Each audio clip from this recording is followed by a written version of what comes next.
Video में हम लोग क्लास 7 हिस्ट्री का चैप्टर 1 पढ़ने वाले हैं, जिसका नाम है कहाँ, कब और कैसे। तो इस चैप्टर में जितना क्वेश्चन दिया हुआ वो सबके सब सॉल्व करेंगे। आप सब बोल रहे थे कि हिस्ट्री का वीडियो लाया जाए, तो हिस्ट्री का वीडियो लेके हाजिर है। तो ये रहा, आइए फिर से याद करें। तो क्या लिखा हुआ, रिक्त स्थानों को भरें। क है 16वीं सदी के आरंभ में डैश ने हिंदुस्तान शब्द का प्रयोग किया। तो किसने किसने क्या क्या किया, चलिए सारा का सारा बताते हैं आपको पीडीएफ से। तो ये रहा पीडीएफ। तो अभ्यास का प्रश्न है सबसे पहले, रिक्त स्थानों को भरें। तो पहला सवाल है, 16वीं सदी के आरंभ में डैश ने हिंदुस्तान शब्द का प्रयोग किया। तो किसने किया, बाबर ने किया। बाबर ये मुगल वंश के संस्थापक थे, बाबर। ख है तारीख उल हिंद। कहने का मतलब क्या, डैश एक विशेष प्रकार का फारसी किताब है, ठीक है, फारसी इतिहास है। तो यहाँ क्या भरेंगे, तारीख उल हिंद। ग है डैश लोगों द्वारा भारत में एक नए धर्म का आगमन हुआ। ठीक है, नए धर्म कौन सा, मुसलमान धर्म, जिसको इस्लाम धर्म कहते हैं। तो अरब लोगों द्वारा, तो अरब भरेंगे। ग है भारत में कागज का प्रयोग डैश शताब्दी के आसपास हुआ। तो 13वीं शताब्दी के आसपास हुआ। ठीक है, सबसे पहले कागज का प्रयोग चीन में हुआ था। अब हम लोग पढ़ने जा रहे हैं, जोड़े बनाइए, यानी मैचिंग करना है। तो देखिए, राष्ट्ररंगिणी, राष्ट्ररंगिणी, ठीक है, एक किताब है, लिखे कौन है, कल्हन। और इसमें क्या बताया गया है, इसमें कश्मीर के इतिहास के बारे में बताया गया। तो मिला दिए कश्मीर का इतिहास। उसके बाद भक्ति संत, तो भक्ति संत कौन थे, दरिया साहब थे, भक्ति संत। उसके बाद तबकात नासिरी, ठीक है, ये किताब कौन लिखे थे, मिनहाज उस सिराज लिखे थे। शेर शाह का मकबरा, ये सासाराम में है, ठीक है, सासाराम रोहतास जिला बिहार। मानसी, मानसी का दान दिए थे, वेंकटपुर का शिव मंदिर बन रहा था ना, तो उस वक्त दान दिए थे मानसी। मानसी अकबर के दरबार में थे, सेनापति थे। तो ये रहा आंसर। तो आंसर भी आप स्क्रीनशॉट ले सकते हैं आंसर का। मध्यकाल के वैसे वस्त्रों की सूची बनाइए जिसका व्यवहार हम आज भी करते हैं। ठीक है, आज भी वस्त्र जो मध्यकाल में बना था। तो उत्तर लिखेंगे, मध्यकाल में सिले हुए वस्त्र बहुत कम लोग ही पहनते थे। सिले हुए वस्त्र यानी बिना सिले हुए वस्त्रों का उपयोग होता था। तो कमर के नीचे धोती, कंधे से लेकर कमर के नीचे तक चादर तथा सर पर मुरेठा बांधने का रिवाज था। ठीक है, तो बिना सिले हुए कपड़े हम सब अभी भी पहनते हैं। ठीक है, धोती हो गया, चादर हो गया, साड़ी हो गया, ये सब बिना सिले हुए कपड़े हैं। उनके वस्त्रों में से धोती, चादर और मुरेठा का व्यवहार हम आज भी करते हैं, या गमछी। तो ये सब बिना सिले हुए वस्त्र होते हैं, तो इनका व्यवहार हम लोग आज भी करते हैं, और ये मध्यकाल से चला आ रहा है इन वस्त्रों का व्यवहार। फोर, वस्त्र उद्योग के क्षेत्र में हुए प्रमुख प्रौद्योगिकीय परिवर्तनों को बताएं। वस्त्र उद्योग के क्षेत्र में, तो उत्तर लिखेंगे, प्राचीन भारत में वस्त्र उद्योग के क्षेत्र में धागों की कताई के लिए केवल हाथ से चलने वाले पहिए और तकली का प्रयोग होता था। तकली, ठीक है, तकली इस तरह से रहता था, ऐसा निकला हुआ। तो धागों की कताई के लिए तकली का प्रयोग होता था, और हाथ से चलने वाले केवल हाथ से चलने वाले पहिए का इस्तेमाल होता था। बाद में क्या हुआ, बाद में चरखे आ गए और धुनिया की धुनकी का प्रयोग होने लगा। इससे क्या, अच्छी किस्म के धागों की कताई होने लगा और तेजी से होने लगा। उसके बाद 5, कागज का आविष्कार सर्वप्रथम कहाँ हुआ था। तो चीन में हुआ था।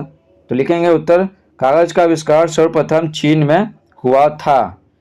ठीक है, चीन में हुआ था। 6 है, वनवासियों को जंगल क्यों छोड़ना पड़ा। वनवासियों को, उत्तर लिखेंगे, बाहर से आए लोगों के लिए अधिक अन्न की आवश्यकता थी। अधिक अन्न की आवश्यकता थी, ज़्यादा लोग आ गए तब।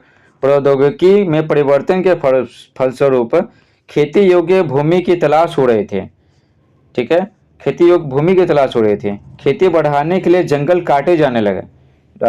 और जमीन कहाँ से आएगा, जंगल कटेगा तभी जमीन आएगा, खेती जिसपे खेती होगा। इसलिए वनवासियों को जंगल छोड़ना पड़ा। तो जंगल कट रहा था, जो जंगल में रहते थे उनको जंगल छोड़ना पड़ा। 7 है, गंगा यमुनी संस्कृति से क्या समझते हैं। गंगा यमुनी संस्कृति से क्या समझते हैं। उत्तर लिखेंगे, तुर्क, अफगान, ईरानी और मुगलों के आने से। ठीक है, ये सब कहाँ से, उत्तर पश्चिम से आए थे। ठीक है, पता ही है, पाकिस्तान के बाद अफगानिस्तान, इराक, ईरान, ठीक है, टर्की, ये सब ढेर सारा मिलेगा आपको, ढेर सारे देश मिलेगा अभी वर्तमान में। तो उत्तर लिखेंगे तुर्क, अफगान, ईरानी और मुगलों के आने से ये सभी मुस्लिम थे, तो हमारी भाषा, रहन सहन, पोशाक, रीति रिवाज आदि प्रभावित हुए। ठीक है, नहीं ये सब क्या, ये सब मिक्स हो गए, यहाँ के जो लोग थे और ये सब के आने से क्या इनका रहन सहन सब मिक्स हो गया और उनमें एक मिली जुली परंपरा का विकास हुआ। ठीक है, सब मिक्स हो गया, खान पान रीति रिवाज सब मिक्स हो गया। तो इसे ही गंगा यमुनी संस्कृति कहते हैं। तो जो आज देख रहे हैं ना, तो ये सब क्या मिक्सचर है। ठीक है, शुद्ध चीज नहीं है। 8 है 8वीं शताब्दी के आसपास हुए परिवर्तनों को लिखे। ठीक है, 8वीं शताब्दी, उत्तर लिखेंगे 8वीं शताब्दी के आसपास भारत को हिंदुस्तान भी कहा जाने लगा। ठीक है ना, भारत को हिंदुस्तान भी कहा जाने लगा। उत्पादन के क्षेत्र में आए तकनीकी परिवर्तनों के फलस्वरूप, तकनीकी यानी मशीन ही, तो उत्पादन के क्षेत्र में आए तकनीकी परिवर्तनों के फलस्वरूप नगरों के विकास एवं उनकी संख्या में वृद्धि हुई। तो जैसे जैसे टेक्नोलॉजी में विकास हुआ ना, तो वैसे वैसे नगर बसने लगे और उनकी संख्या में वृद्धि होने लगे, मतलब ज़्यादा नगर बसने लगे। खेतों की सिंचाई में रहट का इस्तेमाल होने लगा और वस्त्र उद्योग में चरखी का प्रयोग होने लगा, चरखी का। तो इससे वस्त्र उद्योग में क्रांति आ गया, तेजी से काम होने लगा। 9 नंबर का क्वेश्चन है, क्या प्राचीन काल की तुलना में मध्य काल के अध्ययन के लिए ज्यादा स्रोत उपलब्ध हैं? तो प्राचीन काल के बारे में है ना, कम स्रोत उपलब्ध हैं, क्योंकि प्राचीन काल में लोग उतना ध्यान नहीं दिए लिखने पे। ठीक है ना, उतनी सारी किताबें नहीं मिली हैं, लेकिन मध्य काल में ढेर सारी किताबें मिली है, मंदिर मस्जिद ये सब मिले हैं ढेर सारे, तो सिक्के मिले हैं। तो उन सब चीज़ों से बहुत सारी चीज़ें प्राप्त होती है, मतलब इंफॉर्मेशन। उत्तर लिखेंगे हाँ, प्राचीन काल की तुलना में मध्य काल के अध्ययन के लिए ज़्यादा स्रोत उपलब्ध हैं। ठीक है, कैसे ज़्यादा स्रोत उपलब्ध है तो बताना पड़ेगा। तो लिखेंगे मध्य काल में निर्मित अनेक मंदिरों, मस्जिदों, मकबरों एवं किलों से तथा सिक्कों, अभिलेखों, लेखकों द्वारा लिखी किताबों और अनेक यात्रियों के यात्रा वृत्तांत से इस काल के बारे में बहुत जानकारी मिलती है। लेकिन उस समय बोले ना, प्राचीन काल में उतना ध्यान ही नहीं दिया गया किताबों पर लिखने के लिए, और बहुत सारी चीज़ें, मंदिर मस्जिद ये सब चीज़ उतना नहीं बनाया गया। प्राचीन काल में तो वो आदि मानव वाला हो जाएगा, बहुत सारा चीज़, वेद लिखा गया था, वो सब हो जाएगा। 10 देखिए, जब एक ही व्यक्ति या घटना के संबंध में अलग अलग मत आते हैं तो ऐसी परिस्थितियों में इतिहासकार क्या करते होंगे? तो बोला जा रहा है कि एक व्यक्ति है, ठीक है, एक व्यक्ति है तो उससे अलग अलग मत आ रहे हैं, तो इतिहासकार क्या करता है? तो उत्तर लिखेंगे ऐसी परिस्थितियों में इतिहासकार उस काल के उस विषय से संबंधित अन्य स्रोतों को ढूंढते हैं। ठीक है, ढेर सारे स्रोत मिल जाते हैं, मिल जाने पर उसे अच्छे से अध्ययन करके निष्कर्ष पर पहुंचते हैं। फिर ठीक है, ढेर सारा चीज मिला, उस किताब से देखे, उस किताब से देखे, इस तरह से विभिन्न किताबों से फिर खुदाई करके देखे, मतलब तो इस तरह से अलग अलग सोर्सेस से, अलग अलग स्रोतों से उस व्यक्ति से संबंधित या उस घटना से संबंधित इंफॉर्मेशन निकालते हैं और फिर सबका अच्छे से अध्ययन करके निष्कर्ष पर पहुंचते हैं। 11 है, आप भी संस्मरण लिख सकते हैं। आप अपनी पसंद और रुचि के अनुसार किसी परिचित व्यक्ति या अपने जीवन की घटना को लिखिए। तो संस्मरण मतलब जो आपके बीता हुआ जो समय है ना, उसके बारे में लिख सकते हैं, और अपनी पसंद और रुचि के अनुसार किसी परिचित व्यक्ति के बारे में लिख सकते हैं कि उससे कैसे मिले, उसका स्वभाव कैसा था, ठीक है, वो आपको कैसे ट्रीट किया। ठीक है, ये सब चीज़ लिखिए, या फिर अपने जीवन की कोई घटना के बारे में लिखिए।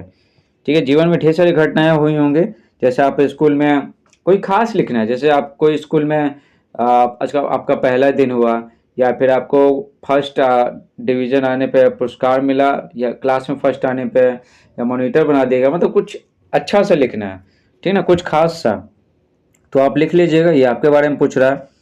12 देखिए, आजकल के प्रचलित